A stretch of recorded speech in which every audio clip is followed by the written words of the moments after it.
Corbin's grocery shopping? Check. What do you need? I ask him. Miles kind of needs your help. The neighbor? I pause as soon as it clicks and I close my eyes. Corbin, please don't tell me the guy you called to protect me from the drunk guy is the drunk guy. Corbin sighs. I need you to unlock the door and let him in. Let him crash on the couch. I'll be there first thing in the morning. When he sobers up, he'll know where he is and he'll go straight home. I shake my head. What kind of apartment complex are you living in? Do I need to prepare to be groped by drunk people every time I come home? Long pause. He groped you? Grope might be a bit strong. He did grab my ankle though. Corbin lets out a sigh. Just do this for me, Tate. Call me back when you've got him and all your stuff inside. Fine, I groan, recognizing the worry in his voice. I hang up with Corbin and open the door. The drunk guy falls onto his shoulder and his cell phone slips from his hand and lands on the floor next to his head. I flip him onto his back and look down at him. He cracks his eyes open and attempts to look up at me, but his eyelids fall shut again. You're not Corbin, he mutters. Number I'm not, but I am your new neighbor. And from the looks of it, you're about to owe me at least 50 cups of sugar. I lift him by his shoulders and try to get him to sit up, but he doesn't. I don't think he can, actually. How does a person even get this drunk? I grab his hands and pull him inch by inch into the apartment, stopping when he's just far enough inside for me to be able to close the door. I retrieve all of my things from outside the apartment, then shut and lock the front door. I grab a throw pillow from the couch, prop his head up, and roll him onto his side in case he pukes in his sleep. And that's all the help he's getting from me.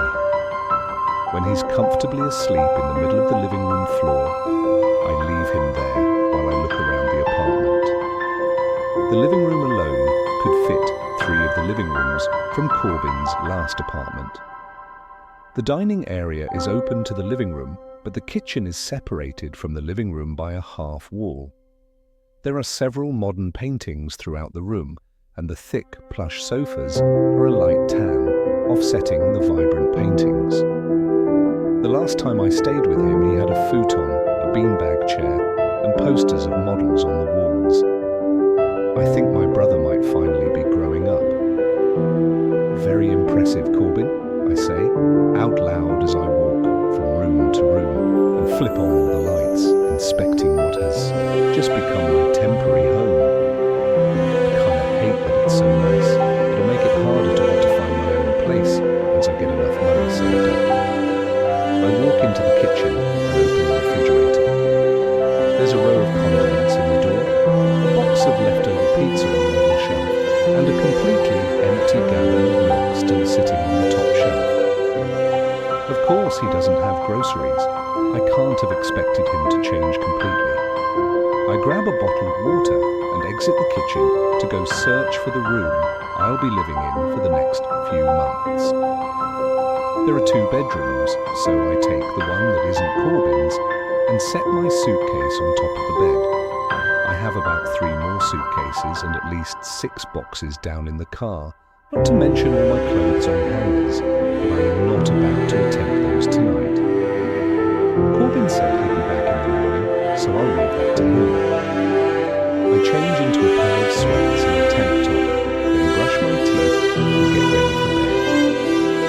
Normally I would be nervous about the fact that there's a stranger in the same apartment I'm in, but I have a feeling I don't need to worry.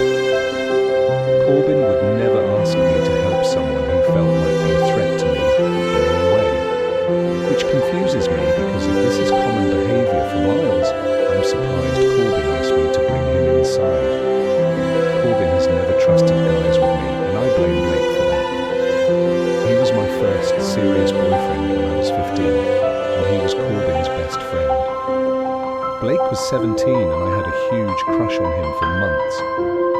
Of course, my friends and I had huge crushes on most of Corbin's friends, simply because they were older than we were. Blake would come over most weekends to stay the night with Corbin, and we always seemed to find a way to spend time together when Corbin wasn't paying attention.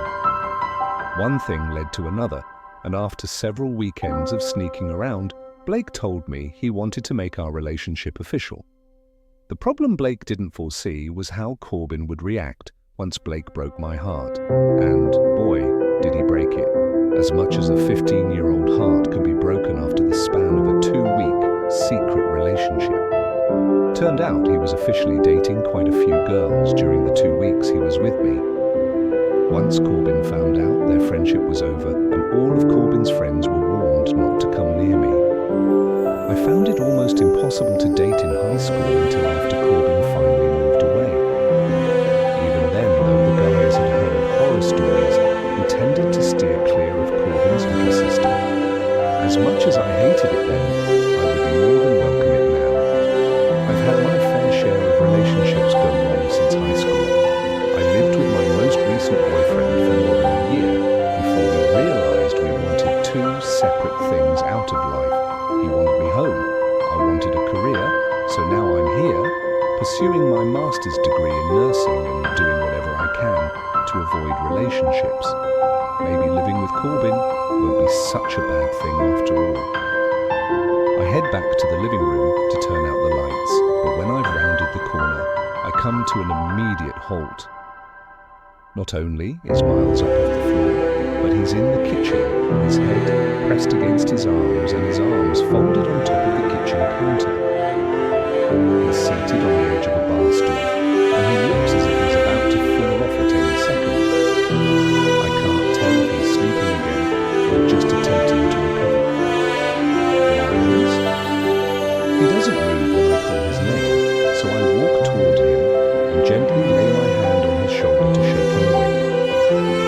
The second my fingers squeeze his shoulder, he gasps and sits up straight as if I'd just woken him from the middle of a dream. A nightmare. Immediately, he slides off the stool and onto very unstable legs. He begins to sway, so I throw his arm over my shoulder and try to walk him out of the kitchen. "Let's go to the couch, buddy." He drops his forehead to the side of my head and stumbles along with me, making it even harder to hold him up.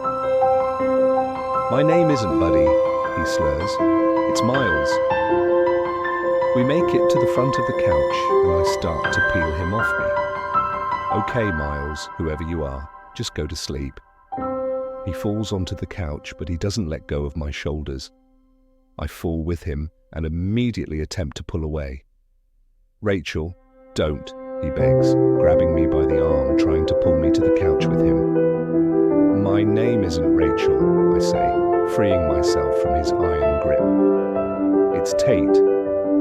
I don't know why I clarify what my name is, because it's not likely he'll remember this conversation tomorrow. I walk to where the throw pillow is and pick it up off the floor. I pause before handing it back to him, because he's on his side now, and his face is pressed into the couch cushion. He's gripping the couch so tightly, his knuckles are white. At first, I think he's about to get sick, but then I realize how incredibly wrong I am. He's not sick, he's crying, hard, so hard he isn't even making a sound. I don't even know the guy, but the obvious devastation he's experiencing is difficult to witness.